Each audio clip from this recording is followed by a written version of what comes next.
Eva vetau ule malanga pe atato walo fa'afatas. Our destiny is within sight when we paddle our canoe together.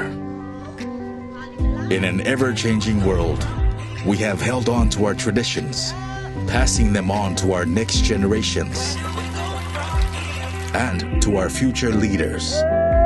It's our inherent nature to serve that defines us, the pride in our culture that unites us.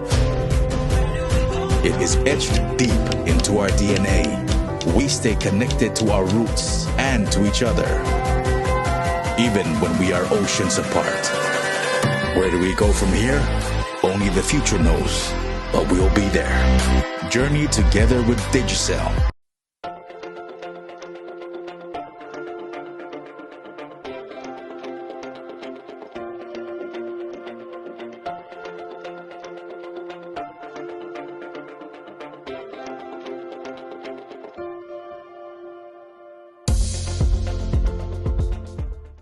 Fia Pacific Easy Filo ato lana whabitoa mole aso sao tina male masira atoa o me. Whase fun whainonga tupeta lua se lau talau sau nia moana paanga. Lua se fun whainonga mo Samoa, lua se fun whainonga mo tātou I New Zealand nei. Se ina whainonga se fulu I aso whareino wa yaso re tasi. Afu atu nas whareile se fulu o me. Mana tua o lo whawau fo I le whabitoa e nao le lima tala tongi pea e whaonga I le Pacific Easy mobile app. O lo avano fo I le direct transfer ti posi mai e lau tupe I le tātou account ma whaatino I lungo le telefoni la whaino au tupe whamamoli. Ai ngā whabitoa. Awari ngalo si lia male fitu se fulu a tātou la lau whaasopoli ai New Zealand. O lo avano fo I a tātou ofisa I o Tara o Tāhuhu Mamangele. Mo nisha whamtalanga wala au le telefoni o Valuselau o Tasiono no Bea Siasi I le apia fōringa Pacific Easy o lunga lo penga tawhailangi www.pacificeasy.com. Pacific Easy o lau paanga mo tupe whamamoli Samoa.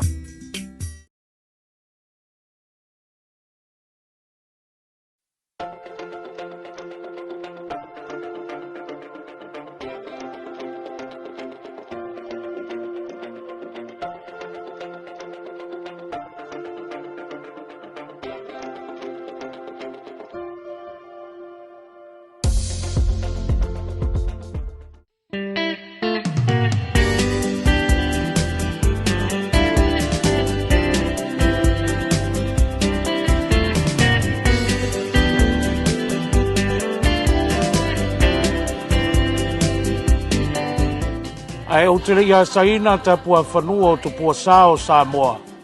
O le anta o toia le lafia lalo o paia o Samoa o le atunu tofi. A wai le aise tufunga whaafia lima mai ea. Na te toi ato fuli ina wha le atoa o mamalu. Vai vanu ma le tifatoa. A wā o Samoa o le atunu tofi e le taliola pe talatau pe o tonga. O le fale foi ua so o taiao lona atuao mai o tulutulu I tao. Tulou. Tao to ia wha maene le tairo loto I to o le motu saa. Tama mtua, tei nane le usonga atu mua mapule. Pa ia mai le one le uftia I le tai sama. Au wha nae lupe le la, se ia pa ia le one sina o na whanua. I lona tai ula, e na ua ifo, le taulau mea, a o ala le mafua li I lau wha sausaunga Samoa. Tulou na lava. Ai wali lifa nei pau o le fale tautu o manaia. Au te whai tete, ma lie ai, ma au seu, ma lu lupe o le foanga. Ma au whatu lou I le fio o lau fionga I le au mamalu o le malo. Tuto tasi o Samoa lau fionga I le tuia ana, tui ma le lifano, va le toa swa lau vi le lua, ma lau masiofo. Tu lou fo I le fio o le sui o le fono o sui tofia, ma lou fale tua. Lau fionga le ma mero pati, tu lau le fio o lau fionga le tamaitai pa le mia, ma lau ka peneta. Fa pe fo I le fio o lau fionga le fonga fitalai, ma le pale mene o Samoa. Tu lau na foi, le tafatolu fa taua ngai o le whainga malo. Tu lau le su o lau sunga I le taitai fono, e ka le sia ke risiano so fatasi I Samoa. Ai le whangaloina foi le paia, I le ainga sa le vi, so se fata fai taulanga, o lo whanono manu matatalo ina ia sa mai manuia mo Samoa. O paia na o ainga matama, o tama foi ma ainga, le usonga I atu mua mapule I tu au ma la taua, ainga I le taima le vaa o foneti. Ai tainane foi paia whatao to oto le motu I sai, wale a fio sua ma le vai whanua, fo mai tu langi sa ole masale au mua, ma le lau niu na sai lua. Ai tainane foi paia, o le motu sa wale a fio whale tui, ma to o le whale ula, ai tainane la au, na motasi ma upu le manua tele. Ai ave ia le nei a vanoa mātou te wha sirisila tuai le ava ma le wha alo tele te tauai. Le wha moe o le nei nuu o si ufanga I whale la tai ala I lana sa ili ngā tupe I le mātou tau sala online. Mo le fia wha mai aina o la mātou whale a o ngā fau o lo fau si aina nei. Ai le ngata I lea o le fia wha atoto ngaina wā se ano whale mo alo ma whanau o le nei nuu. Ua le toe saunga le mū le fale a onga tuai ma le nofoanga o lo iai. Ona o swinga ma ele ale o le tau. Wa whaina ngofia I le sami mamala wha le natura. O le nei wha moe o le a wha taunuina I le aso whareile, lua se fulu wha o me, lua afe lua wha, I le itu lai se fulu ma le lua I le aoli, I le valu I le po. O le tangi a le pu mate, I le fia maua se sosoani. Wa le maa fo I le mativa, wa mātou talo sanga ina ai sa o tauwi so soani ala I lau foai, ma lau ao ma fola I tupu matamali, tama whanau uma le a fio anga o si ufanga fale la tai, le paia lava leo le tolu ma le la au na fausia, o le paia lava leo I le ainga taua ana ma le la tūtama whapea le mamalu ia fale la tai, I so se tafo le lalolangi, o loo e maua mai ai le nei wha se lalaunga, ma tau wala au atu foi ma le whaalo alo I wo mae ma sani ma paanga le nei nuu a whiwhio mai ma tala mai a ao tātou patipatia le wha moe o le nei nuu o upu lava e whai so se Israelu o whea lava e au mawai e susu e lava le wha malama mai e sila mai I lo nuu a o la le tusi e sili le manuia o le na te foai I lo le na te talia manuia tele lo tau walo whaiva I o tau wala uina o whenga iai, wha manuia le atua I la o tau foai, sa inia e le tolu ma le lau na fausia, le perestene ma le komiti o whengai ma le ngai luenga, wha afitai.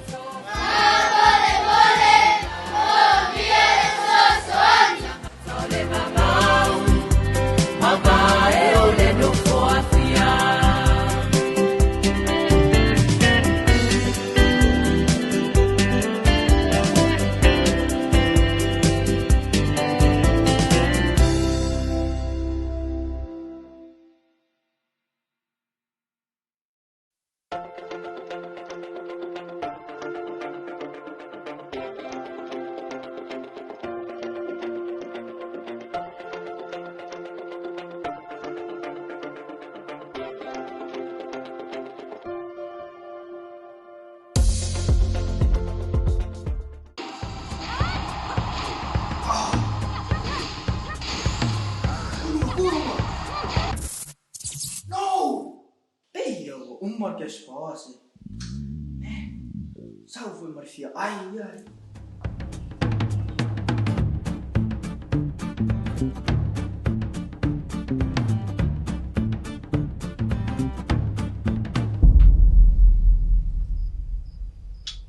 Ei, mas é minha. Ai, sim.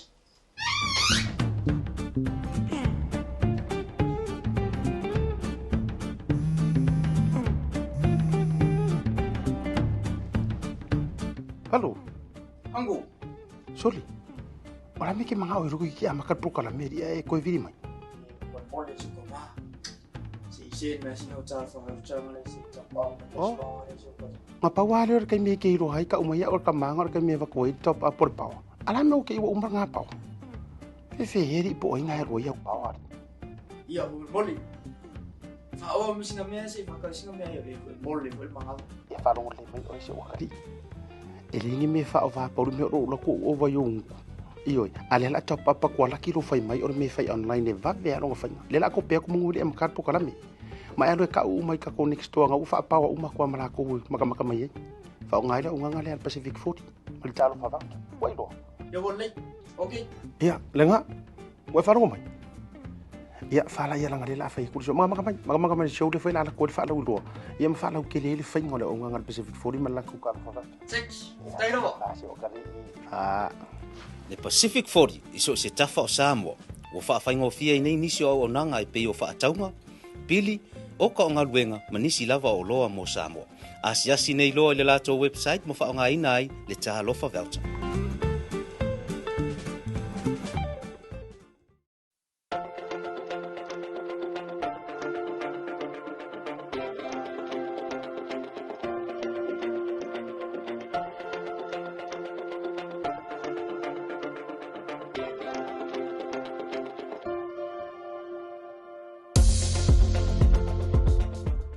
Talofa Lava, Tassie Market is here at the Maire Town Centre.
In 2019, our Pacific family in Samoa faced a devastating measles epidemic.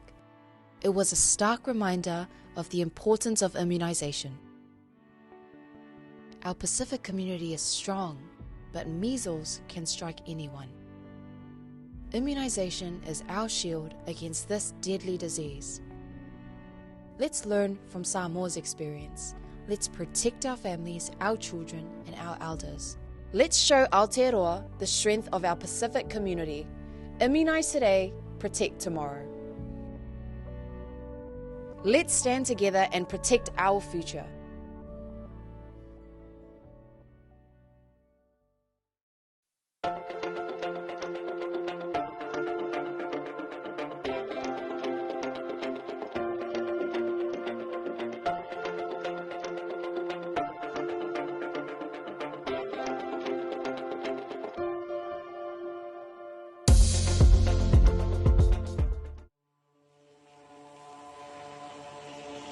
Bluwave Ngalumoana. We are focused on providing digital solutions for our Pacific people. With a creative team that incorporates Pasifika values and cultures, there are no limitations. We offer a variety of digital media solutions that cater to Pacific peoples. With over 10 years' experience in graphic design and photography, we take pride in creating art with a Pacific focus. We also specialize in filming, editing, and live streaming.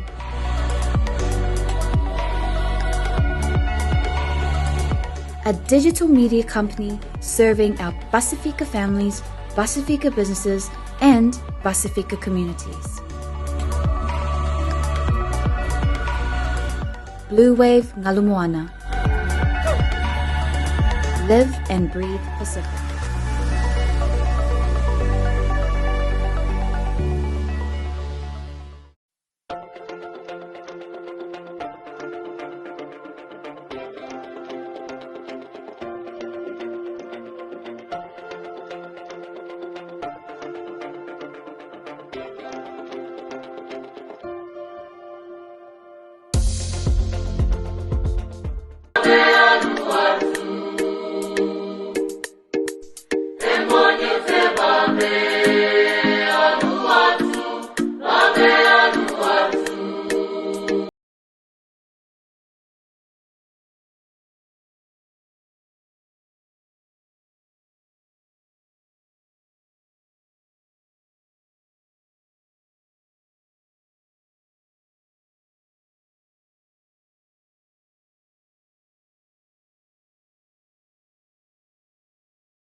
Ai o te ia saina ta pua whanua o tu pua sao Samoa. O le anta o toia le lafia lalo o pa ia o Samoa o le atunu tofi. A wai le aise tufunga whaafia lima mai ea. Na te toe ato fuli ina wha le atoa o mamalu. Vai vanu ma le tifatoa. A wā o Samoa o le atunu tofi e le taliola pe talatau pe o tonga. O le fale foi ua so o taiao lo na atuao mai tulutulu i tao. Tulou.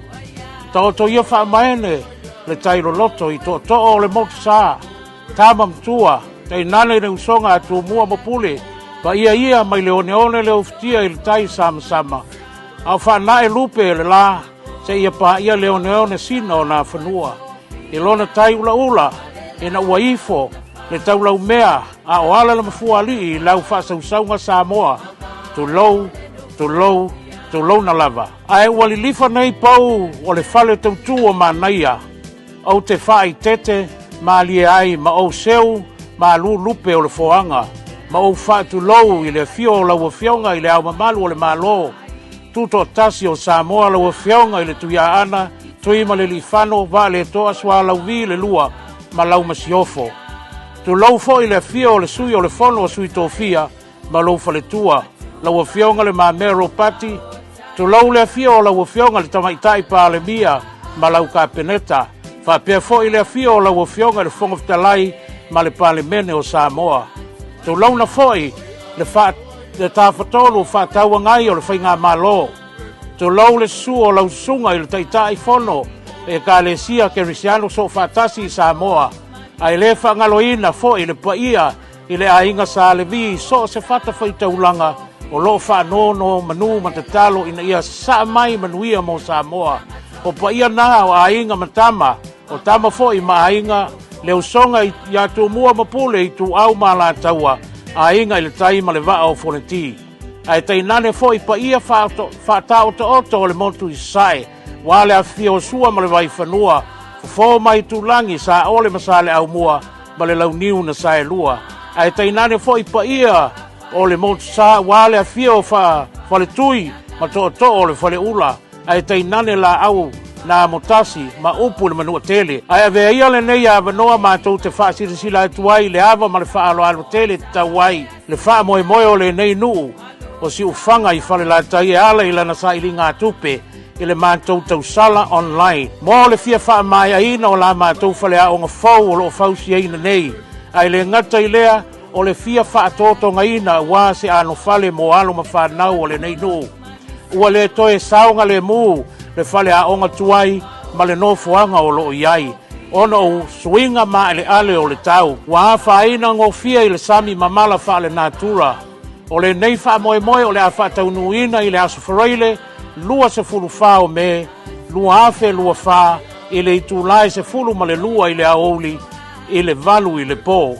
O le tangi a le pū mate, i le fia maua se fisosoani.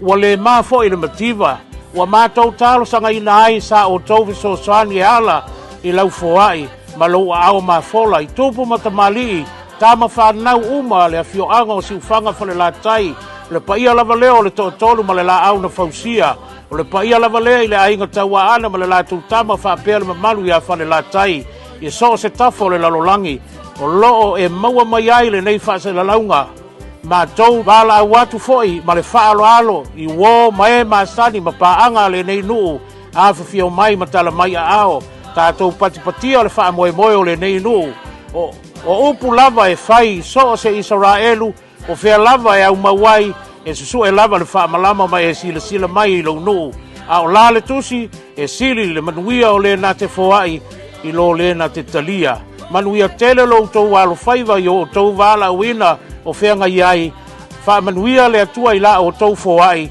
sainia e le tolu ma le lau na fausia, le perestene ma le komiti o whengai ma le ngā luenga, wha fitai.